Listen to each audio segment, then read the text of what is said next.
Cette nuit, c'est la lune rouge.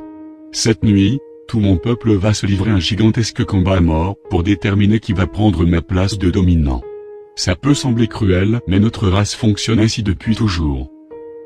Je regarde l'issue du combat par ma fenêtre, ma demeure étant le seul lieu où le combat ne peut avoir lieu. La plupart des maisons sont en feu. Je vois notre champion, un des grands favoris, dans une folie meurtrière. Une dizaine de ses anciens compatriotes, ceux-là même qui avaient vécu avec lui des moments de joie comme de peine et de peur, l'encerclent. Je peux percevoir comme une flamme dans ses yeux. À ses pieds, le cadavre de mon ancien assistant, étranglé avec ses propres lunettes. Cela n'a rien d'étonnant, tout le monde savait que ces deux-là se haïssaient et que l'un serait l'une des premières victimes de l'autre. Dans une rue, j'en vois un armé de ces bombes qu'il avait amélioré toute sa vie, c'est surprise. Il en jette une sur un autre, que je connaissais bien, qui n'a rien perdu de sa faculté à se plaindre constamment.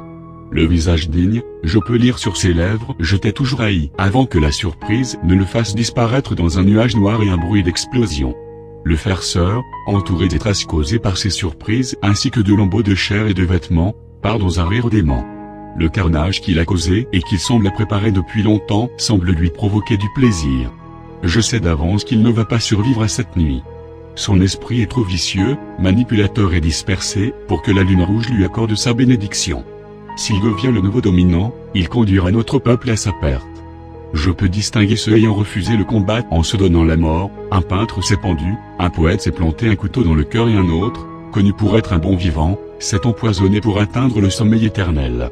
Il n'y a aucune honte pour eux, ils ont refusé la bataille en restant dignes jusqu'au bout et ont été de bons sujets pendant leurs 150 ans de vie civile.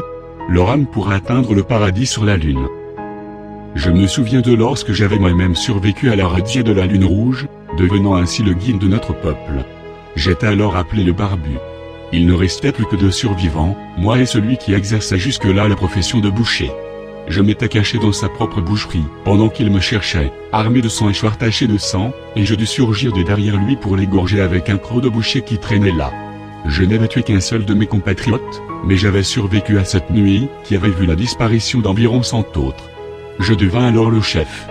Je suivis une initiation, pendant 250 ans, guidé par l'esprit de la lune rouge, puis je vis la naissance de la nouvelle génération, que je devais guider pendant 150 ans, jusqu'à la prochaine lune rouge. Jusqu'à aujourd'hui. Je peux maintenant faire le bilan de ma vie de guide.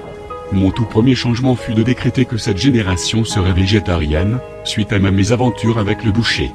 Par la suite, mon peuple vainquit à de nombreuses reprises un nouvel ennemi voulant nous exterminer et survécu à plusieurs péripéties nous ayant mis en danger.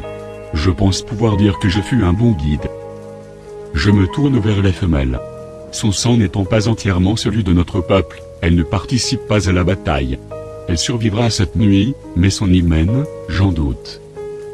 La razzia devrait bientôt prendre fin. Je regarde de nouveau par ma fenêtre.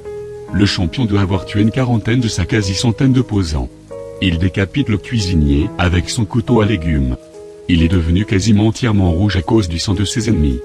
Il est sûr de lui, mais un paysan caché dans la poubelle surgit et lui tranche la tête d'un coup de faux bien placé.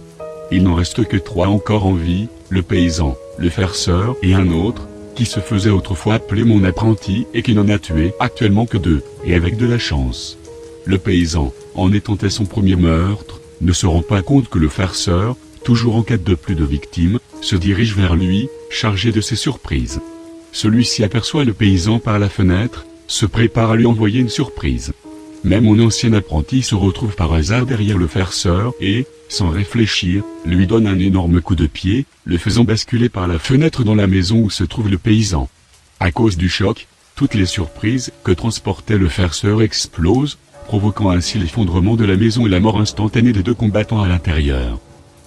Mon ancien apprenti devient alors le seul survivant. Il a gagné la razzia de la lune rouge. Déjà, la lune rouge l'enveloppe d'une aura de lumière. Je serai sa rencontre, lui apportant l'habit rouge du chef. Félicitations à toi, lui dis-je. Tu es le nouveau grand Schtroumpf.